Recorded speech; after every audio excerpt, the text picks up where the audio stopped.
今日のゲストは私のファッションミューズでもあるアンドリュー・デイビッドさんをご紹介します。アンドリューは日本でも大人気ブランドラルフ・ローレンのヴィンテージライン WRL のデザイナーとしてニューヨークで活躍した後、バナナリパブリックやアメリカのトップブランドのデザイナーとして花を咲かした一人でもあります。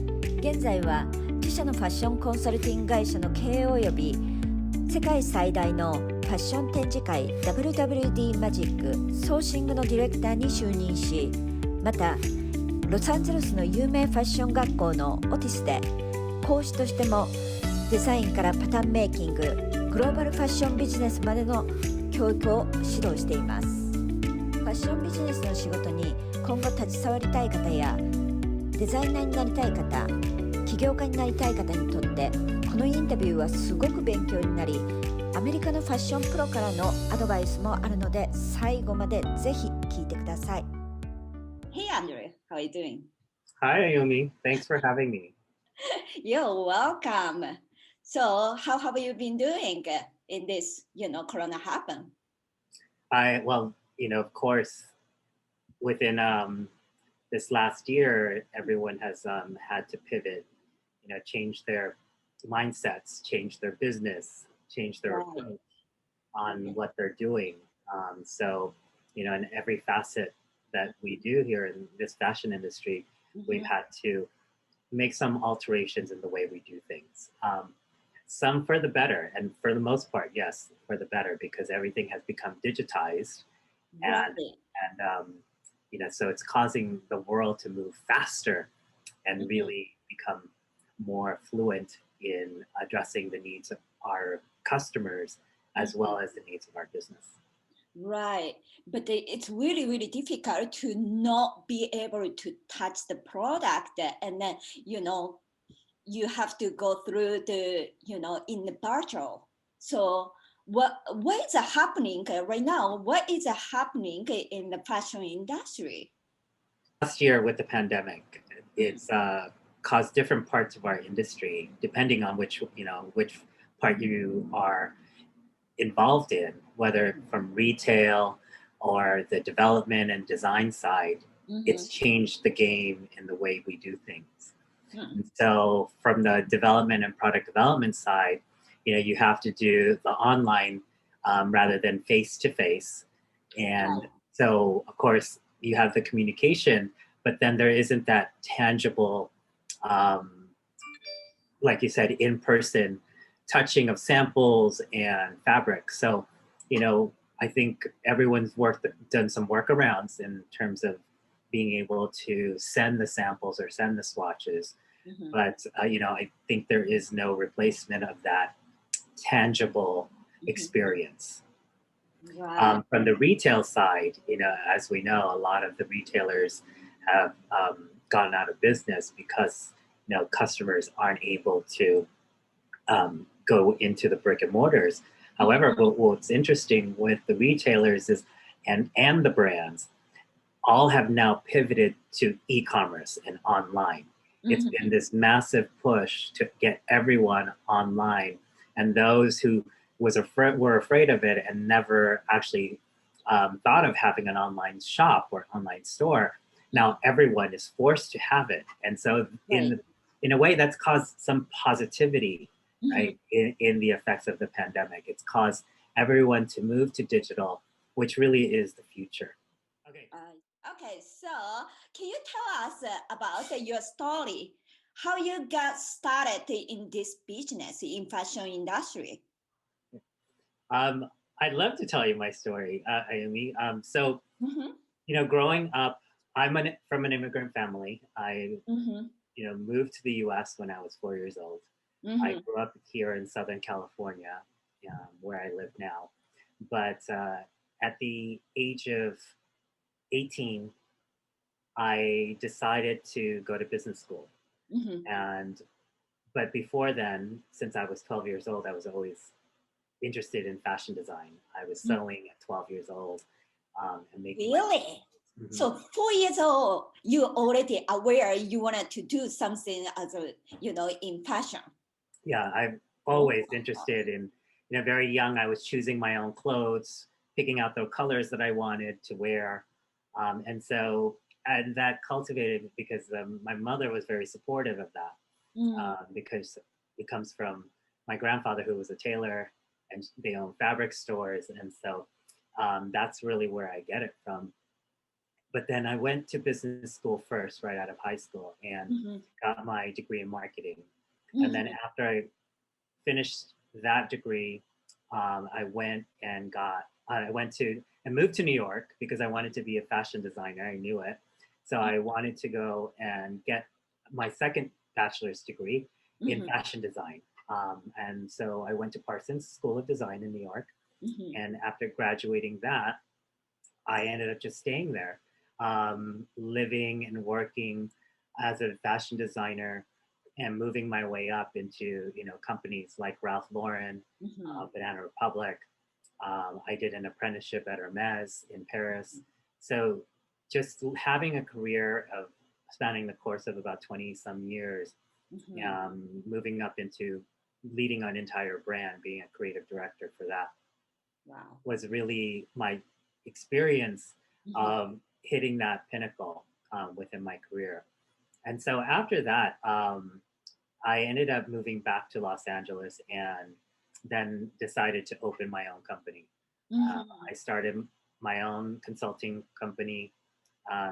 With all the experience that I had, was able to share my knowledge in terms of fashion design, product development, sourcing, and the business of fashion.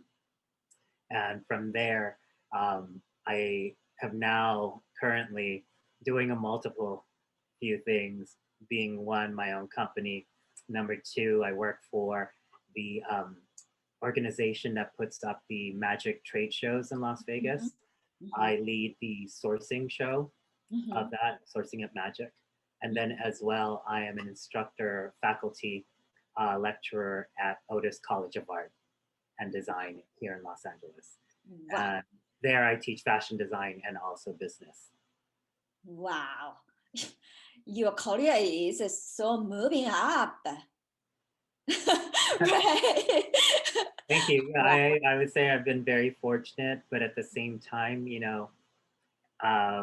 I always knew what I wanted, and I followed that dream and never took no for an answer. That's really important. Is you don't accept no, you find a way. Right.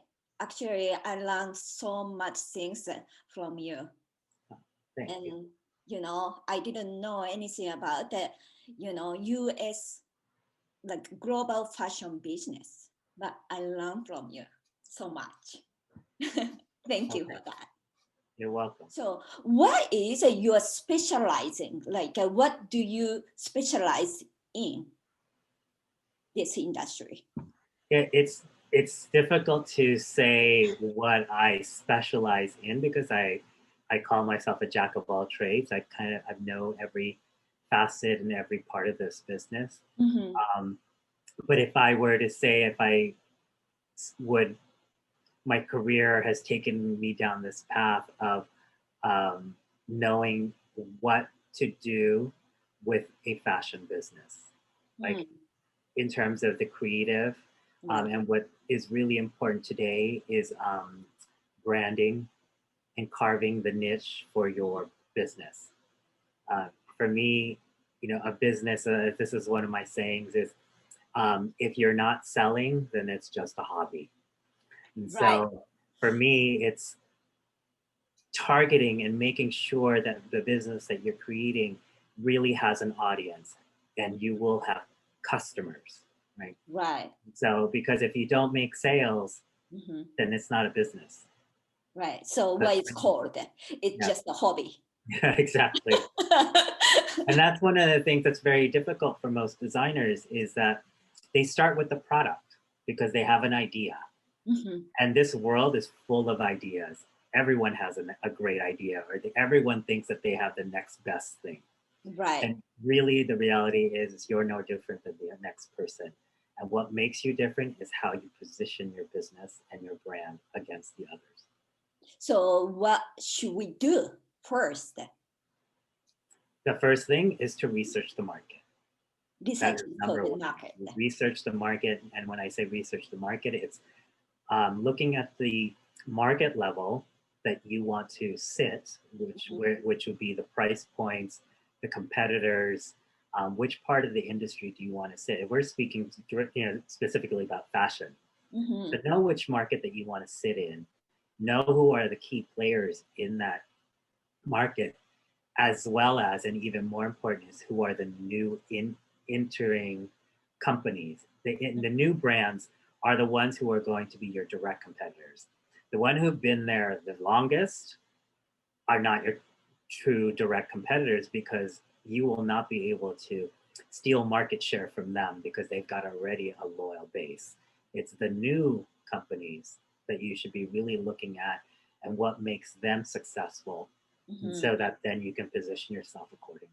So that means, you have to really analyze, in the market, which is, marketing. So before the merchandising or designing or whatever, you have to look into the market as a marketing.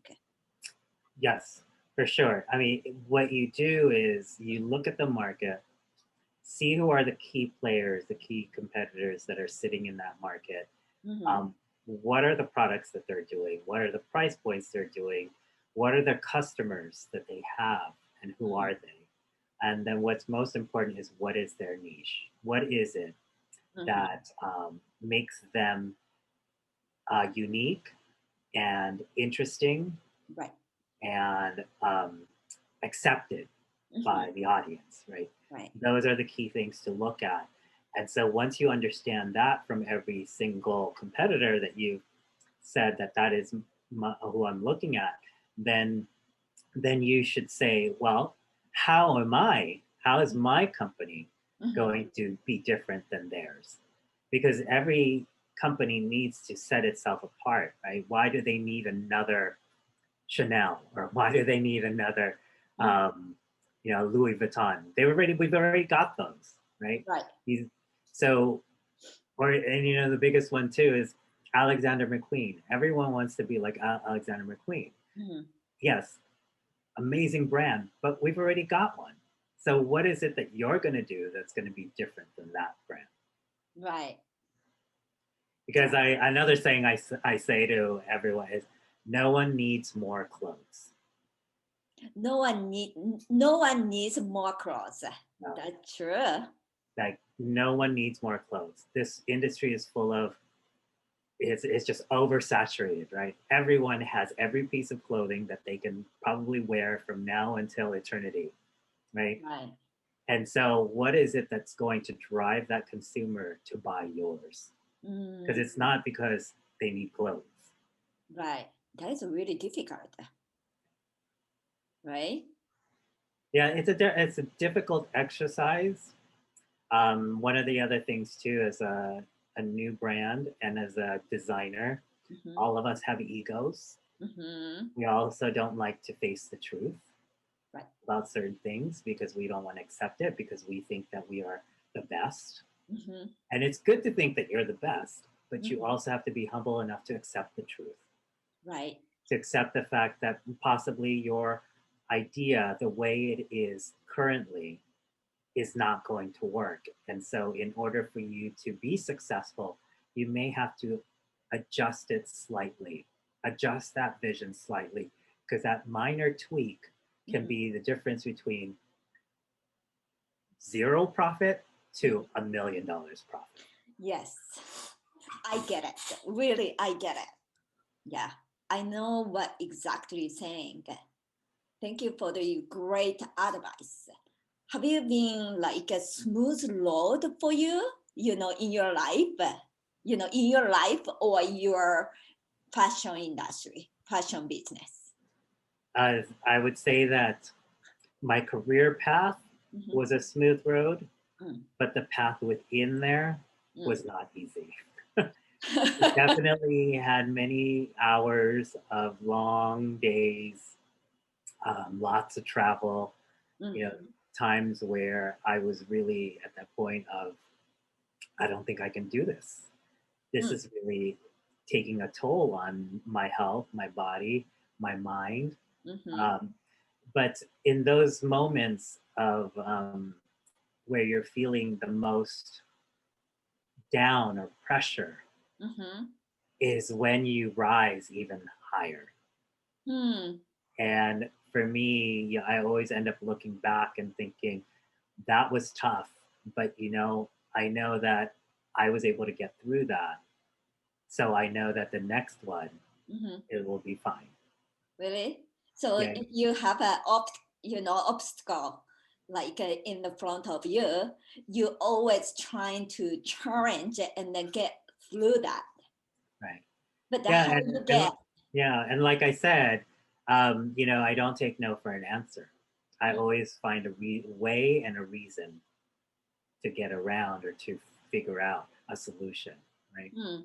Because there's always a solution, and patience goes a long way too. You have to be patient and with yourself and with the others around you to make sure, and it's all about collaboration as well. You work together with the people around you to find that next step or that solution to what you're doing. How do you define the success? How do I define success? Yeah. Success to me is really about your own personal satisfaction. Own satisfaction. Mm. Before, when you're young and you start out in this industry, you think you want a big title, head of or VP or president or creative director, everyone strives for that. And sure enough, if you work hard enough and you commit yourself, you will achieve it. Mm-hmm. But at the end of the day, it's about satisfaction for yourself is what I equate to success. Because, you're not successful if you don't feel it, right? Because if you can just keep going, it's almost like a hamster wheel. Mm-hmm. You'll just keep going and never be happy. You just keep Mm-hmm. going and you don't know what you're doing this for. Mm-hmm. And so for me, it's understanding what it is that makes you satisfied and what makes you happy and what drives you is really important. A perfect example is, I never thought that I would be an instructor, that I would, teach students. I never thought that would be in my cards or in my plans in the career, because I always thought I was going to be this big designer, creative director, have my own company. But I found, this position, or found myself in this position with OTIS College of Art and Design, and realized that there's an enjoyment and fulfillment in that, in being able to give back and share the experience and knowledge that I've had with the next generation who will be leading us in this industry one day, right? Yeah. But long gone after we are, and or when we're retired, I want the next group to be just as strong and just as valuable as what I put into it. So that's, in a way, it's that cycle, right? You want to have it be this constant, and hopefully that they'll do the same when they get to this stage of their career. So right now, what are you focused on? Focus on right now. Again, I am a person who just enjoys being busy. I have multiple projects happening. I'm off for the summer. Where you're not gonna have a vacation. Yeah.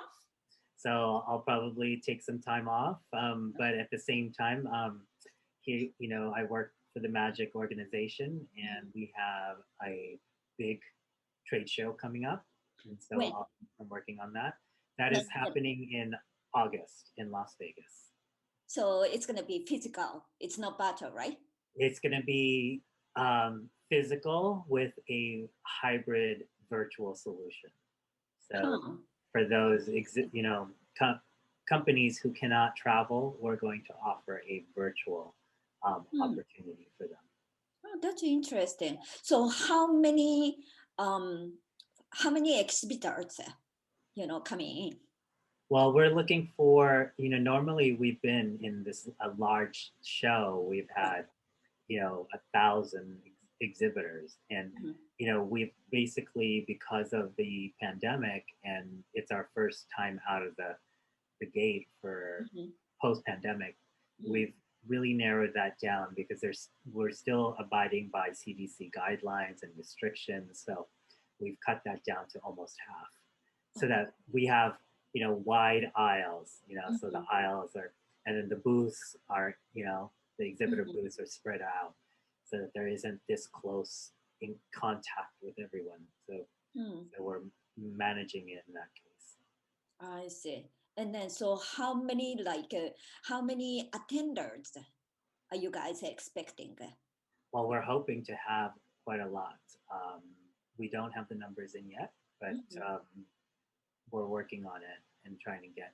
But the reason why we decided to do a show in the first place is we got the feedback from our customers and our exhibitors that they wanted it. Right. That's why we made the decision. There's a lot of interest. Yeah. Okay. Thank you so much. Thank you so much for for coming today.